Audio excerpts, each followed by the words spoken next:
From Chicago's Can TV, a look at the week's events is reported in the newspapers, in the blogs and online, and on radio and TV.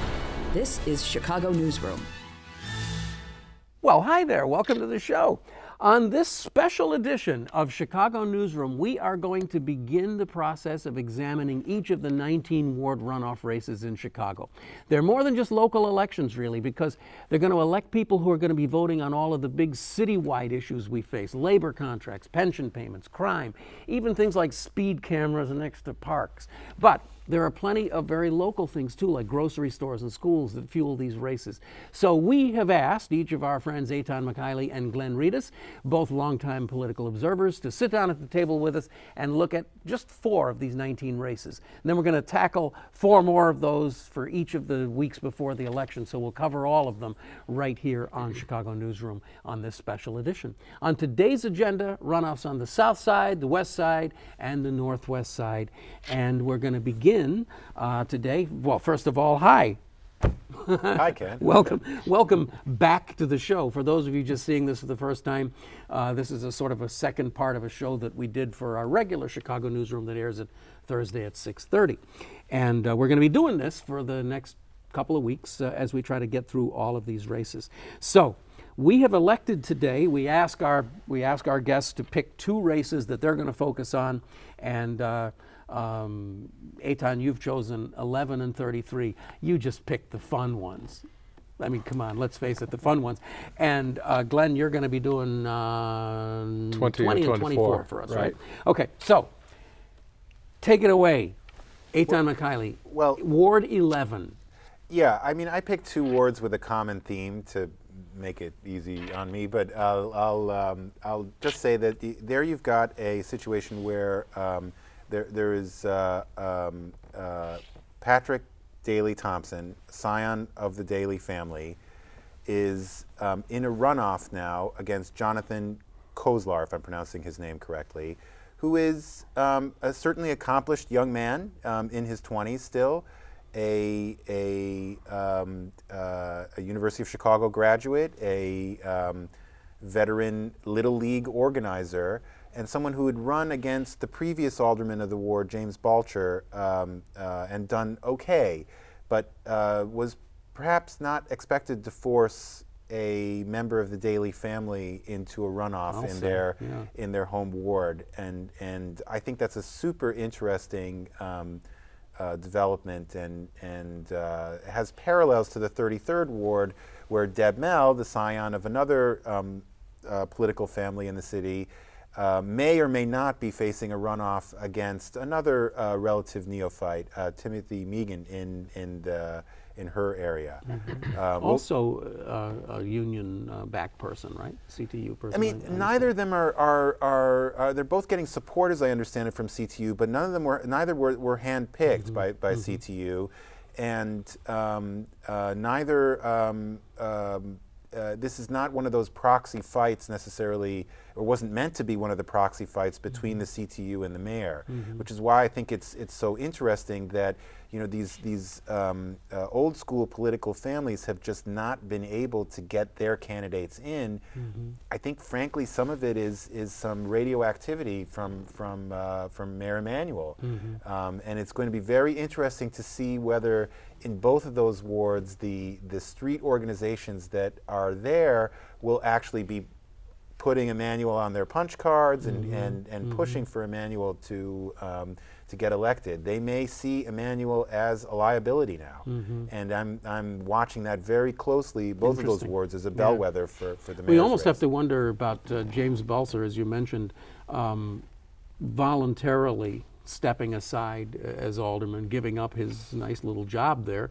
I presume one presumes he was visited by somebody and said, we think it's time for you to retire because, Pat wants the job now, so we're going to give the job to him. And he did what he was supposed to do and stepped aside. He must be sitting there right now saying, I gave up my seat for this? I'm sure that is happening, and I'm sure that there's a lot of discussion in the Daley family as to what's happening here. Patrick Daley Thompson has been a credible elected official. He was at the Water Reclamation District, didn't get into any scandals, didn't say anything terrible. This frankly could have been seen as a small step up on a what will probably be a long political career. So that it's faced this kind of obstacle, I think, is really significant. Do you at this point have any insight at all as to whether or not he's going to have a real challenge here? I mean, I think the conventional wisdom has been that he's just going to win the runoff, right? I mean, that's always yes. With the Daley, you expect that there's going to be a strong turnout. That's not necessarily the case in this election. There's a strong anti-incumbency feeling as well as resentment toward the mayor. I think that personally, I think that the Daley family is even, and the Mel family for that matter, and the 33rd are both well equipped to pivot and do what they need to do to get their candidates over. That's very diplomatically stated. I mean, they have street organizations that a lot of ward organizations just don't have anymore. Right. A lot of aldermen just simply do not have anyone to walk the streets anymore. Yeah. But these two families still do. There's still a lot of people that have loyalty there. There are a lot of people who have jobs as a result of those two families. So I'm hesitant to say that they are not on the inside track to win, but that said, there are some significant factors working against them as well. All right, we'll hold off our 33rd discussion until because we're going to try to be kind of anal about this and do them in numerical order, just because we agreed to do that. Sure. Okay. All right. So Glenn, why don't you take us off to the 20th ward? Now, where are we talking about in the 20th ward? Well, we're talking the south side, probably someplace within the ward that everybody would recognize immediately would be 63rd and King Drive. Not necessarily the place you want to go immediately, but but you know where it is. You know exactly. You know where it is. You've got a so this is like Washington Park, kind of. Yeah. West Englewood, neighborhoods like that. Okay. You have an incumbent who is a former cop. I think was a cop 26 years. Willie Cochran. He's been a mayor. He's been alderman a couple of terms. Votes closely with the mayor, but has really done not much. Well, just to cut you off for a second here, I see by our handy-dandy chart that we have of how the aldermen have voted that Willie Cochran, my friend, is kind of like a radical anti-Rahm guy because he only voted with the mayor 89% of the time. Only 89%. So that's 11%. I mean, yeah. Well, I mean, when you consider the fact that there are something like 10 or 12 people who have 100% perfect voting and we need to know if that list includes people who, when they didn't show up, is that counted as not voting for the mayor? Right. So anyway, Willie Cochran is an 89%er. Yeah. And there's not. He was able to bring in a deal to revitalize Parkway Gardens apartments, which at one time back in the 40s and 50s was the middle class residential venue for black folks, but it's really taken a turn, to put it lightly. But I think it's the Reliable Group. They're leading this in terms of reinvestment, but you don't see any difference. You don't see any difference in that ward for somebody who's been around and who should have clout, and as you point out, votes with the mayor. Way more than he doesn't, and nothing's happening. And you got this guy, Kevin Bailey, who, as far as I know, this is his first time running. But he comes off like a pro. I mean, he's an exceptional speaker, great poise. He has a tremendous grasp of the issues, and I was surprised to find out that one point he had lived in the south suburbs, but he still knows that area quite well, and I fully expect him to come out on top. I see that the DNA info profile of Kevin Bailey says that he wants red and speed light cameras abolished. So I guess that must be a big issue in the ward, huh? Oh, it's a big issue simply because there's a preponderance of them over there, as well as in some other wards that are predominantly black. Yeah. And I talked to a friend who told me that her husband, she's paid $500 in red light cameras in just a couple of months because her husband doesn't always pay attention when he's driving. You know, he's accustomed to speeding up through the yellow, but with a shorter yellow, you get a red and you get a ticket. But I mean, you do understand this is done for the children, right? This is Oh, done, yeah, right. This is done to protect our children. Right. Okay, all right, just so long as we don't forget that, right? No, we can't. Yeah. So I detect a little cynicism there. oh, not for me. Forgive my ignorance on this, but would this be would this be one of the Obama library sites in this ward, or 20th, or that's no, further? with the redistricting, that would be further north. It would be north, north Yeah. of that. Okay, yeah. So, what's the take on Willie Cochran at this point? Is he? You're saying he hasn't really been a very effective alderman? Is that a kind of a general feeling?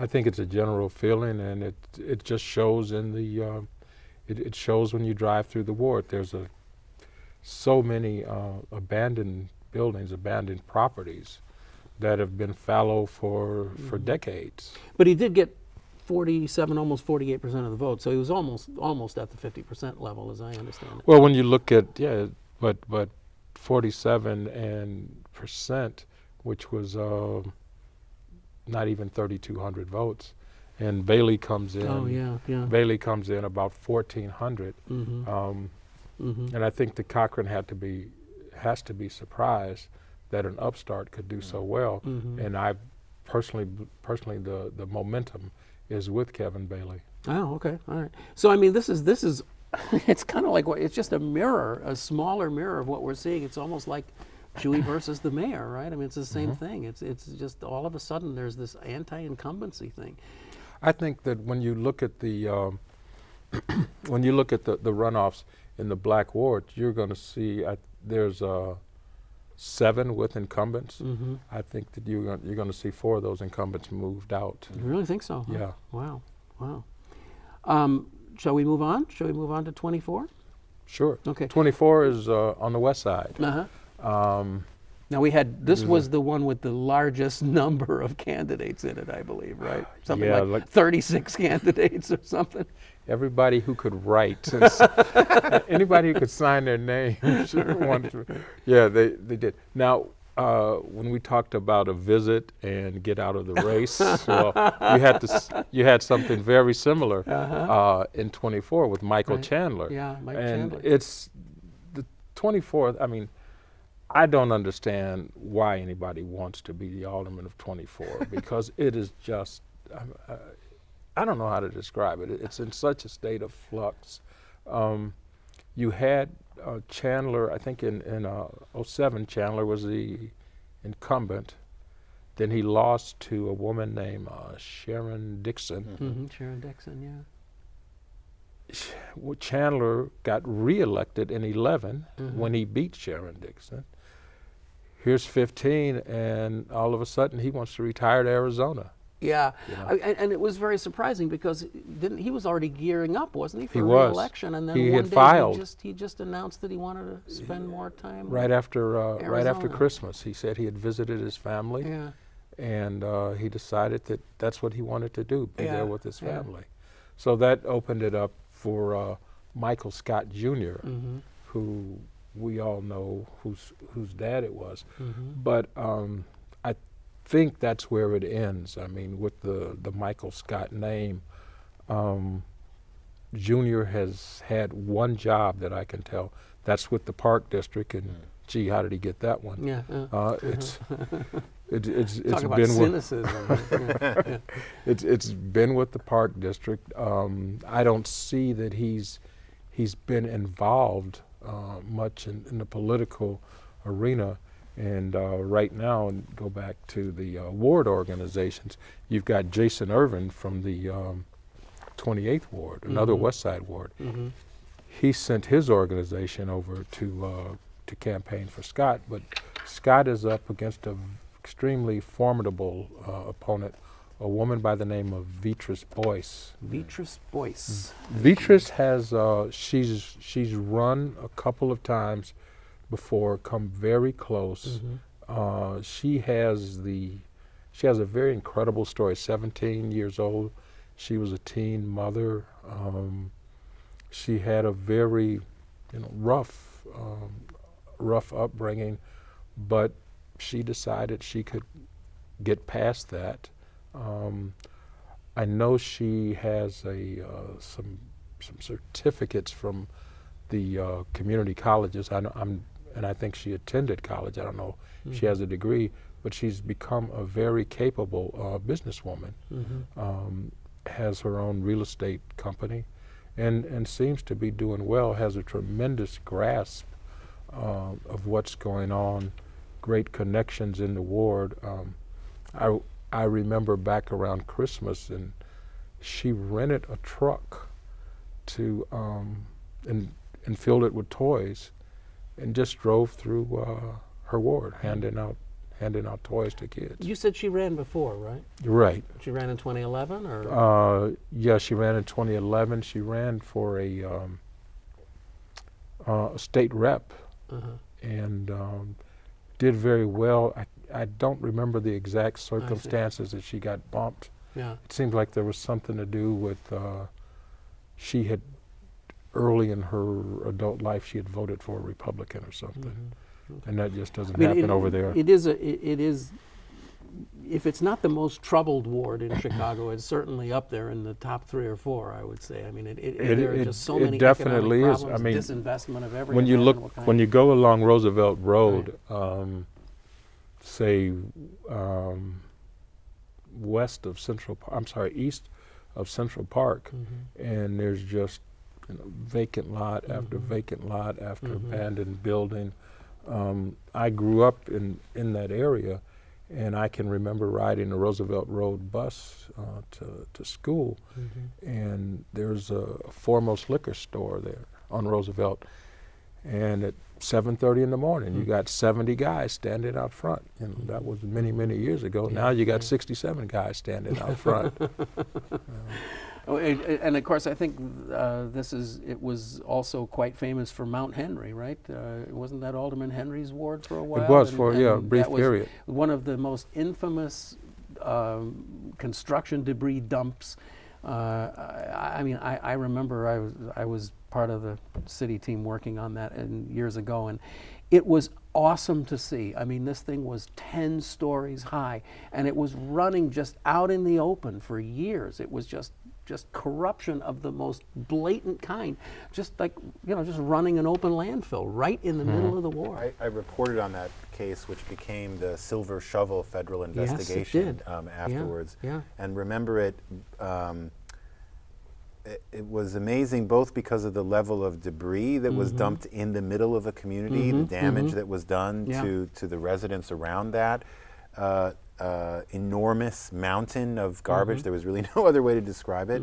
And I remember also that the federal prosecution focused on the elected officials as opposed to the dumpers, who more or less got off. And I remember very good point. And I remember that I was at the Chicago Defender in those days, and we took the U.S. Attorney to task for that.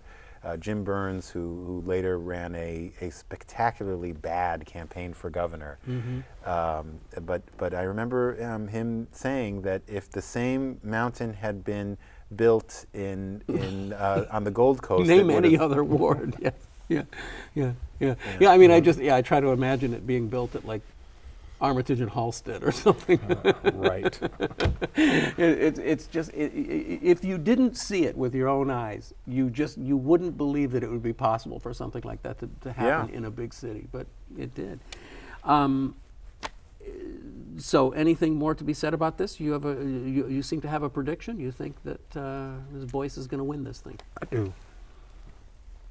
Well, all right then. All right, so we've solved that. Let's move northwest, and this one I have to admit is just pure fun. I can't help it. As political junkies, set the stage for us, please, Mr. Michaeli. So, 33rd Ward. We're talking Avondale, I don't know whereabouts. What streets are we talking about here? Let's. I'm hard pressed to think of a I am cross section too. because it's a bedroom community. Right. I mean, it's Dick Mell's ward. So Yeah. do we say more? We all know where it is. It's Melville, you It know. exists in a different plane. You don't have to put it into cross sections of streets. It's just Dick Mell's ward. Absolutely, and Like Ed Burke Street. Yes, like Ed Burke Street, right. which is so well plowed.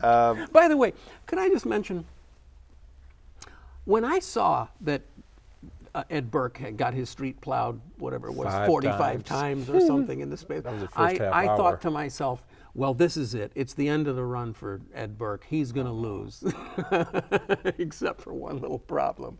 He's unopposed again for the 29th time or whatever it is. It's, you know, the judgment of the electorate is always going to be on their own personal benefits. And Yeah. it's very hard to argue that that having Ed Burke in office does not benefit the people of that ward. The man knows how to run a ward. He knows how to He deliver. does, and he's very good, not just at the wholesale level of politics, but at the retail level. Right. I frankly know of more than a dozen people who would not be expected to go to ask for his help, who did go, and he helped them, and he helped people at every level. He's a helper.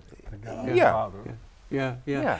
Well, and that is the essence of the old-fashioned Chicago politician. I mean, these guys, and Dick Mell is, my God, you could fill this entire building with people who have been helped out by Dick Mell in one way or another, small and large. That's right. So it's not all, as he's pointed out, it's not all bad.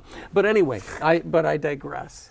Well, so you've got the incumbent in the 33rd Ward. It's Deb Mell. It's the daughter of Dick Mell, who was appointed by Mayor Emanuel to fill out Dick Mell's term. This was supposed to be a seamless transition, and it almost has been. The challenger, Timothy Megan, is behind by 19 votes. I don't know what the latest count is with I heard 16 this morning. 16 votes. Yeah. So he has issued a challenge in court and in public to try to force a runoff to happen. We will not know for a few days yet if there will actually be a runoff in the ward, but the challenger is being a challenger and aggressive in terms of his allegations of electioneering, of polling sites being invaded by Dick Mell himself, By him himself, and by campaign workers, and this is of course electioneering, which would be illegal if it was proved. Also, the given that there is really a very small number of votes that puts Deb Mell over, it does suggest that a runoff is possible, although I wouldn't say at this moment super likely. Is he asking for a recount too? He's also asking for a recount too. Thank you. he's brought lawsuit, right? Yeah. Has brought a suit. So I mean, we have this really weird situation where we won't know until the 12th if there really actually is going to be a runoff in the ward. So we're talking about it as though there is one, but there might not be. That's right. And again, I just can't resist. I mean, it's just too delicious and too sweet a thing. It's low-hanging political fruit. But on election night, I saw pundit after pundit, all of us, saying, "Can you believe it? Dick Mell can't even get his own daughter elected." And I just imagined Dick Mell sitting in that big leather chair, kind of sitting back and saying, "Oh yeah, you think so? Is that what you think, Bunky? Watch this. What do you want? 2 votes?" And got him right here. Lo and behold, a few days later, there are some absentee ballots, and she's ahead by 2 votes. I mean, it is so Chicago. It is. Although I still say that it's highly significant that it wasn't 100 votes. It wasn't 1,000 votes. Absolutely. Right. This is really an upset, and again goes back to what I was saying about the radioactivity associated with the mayor. Right. Many. I don't know about Mell's forces, but I suspect strongly that they were one of the groups that stopped pushing Emanuel in the days before the election because they saw that he was a liability. He was radioactive. Yeah. And also, as you said with Patrick Daley Thompson, nothing that we've said here at this conversation would indicate that Doug Mell isn't a talented and good politician who might be a good alderman. That doesn't even seem to be the discussion. No, but the media tends to jump on the legacy connection, right? In that, well, if her dad did it, or or his dad did it, well, they can't be good. Yeah. But I think it's just the opposite. You were at the knee of your father, learning these things. All right. Well, so we have covered our 4 wards, and we're left with the delicious prospect of having about a minute and a half left. I want your take from both of you on: are we actually seeing with this runoff system something new in the aldermanic races? Is it possible that we could actually start to see a more, dare I say, independent city council? Is the system going to be promulgating that? No. Oh, okay, thanks. I think not. Well, thanks, folks. The problem is always going to be that if you're an alderman, you are working for the residents of your ward, and so much of what you do has nothing to do with the votes that you cast in the city council. Right, so right. those are all. It's always going to be to your benefit to work with the mayor, as opposed to voting a different way. But I see it as just the opposite. I think it's going to change because we're looking at someone who's not going to be mayor for 2-3 decades. And so as the head of the snake changes, so will the body. I think that's a very good point. Being the aldermanic. And of course, we don't know this, but assuming that Rahm Emanuel gets reelected, he could become mayor for life. But I don't think anybody believes that would happen. And I just find it really interesting to look at, as we've been saying today, all of these kind of incumbents and all of these family dynasties all seem to be teetering in a way that I've never seen them all at once happening. And it just, I don't know, what I'm trying to get at is I don't know if it's just a moment in time that's just rejecting this, or if the structure of having this runoff system is slowly and inexorably changing the way we govern ourselves in Chicago. I think from the perspective of many of the incumbents, they are seeing a restless peasantry. And they're nervous when they see the pitchforks and the torches. It's so interesting that we set up this election system so we'd have to vote in the coldest month of the year and all that, just so that we could keep all the incumbents in office. And this time around, it doesn't appear to be working. No, it didn't make a difference. It didn't make a difference. All right. Well, thank you guys very much for helping us talk about these 4 races today. And we'll talk to you again sometime soon, I hope. All right? Sure. Okay, thanks. You've been watching Chicago Newsroom. This is a special edition of Chicago Newsroom, and we're going to have another show on the very same time next week, where we'll be talking about 4 more races, and we're going to do those until the election actually comes. Our thanks to Glenn Reedus, and our thanks to Ethan Michaeli for being here today. Don't forget, you can watch this show and all the other Chicago Newsroom shows right here anytime you want.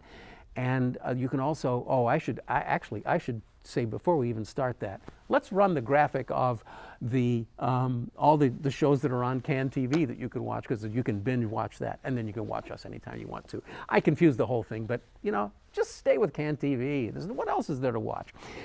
See you next week on Chicago Newsroom. I'm Ken Davis. Thanks. Bye-bye.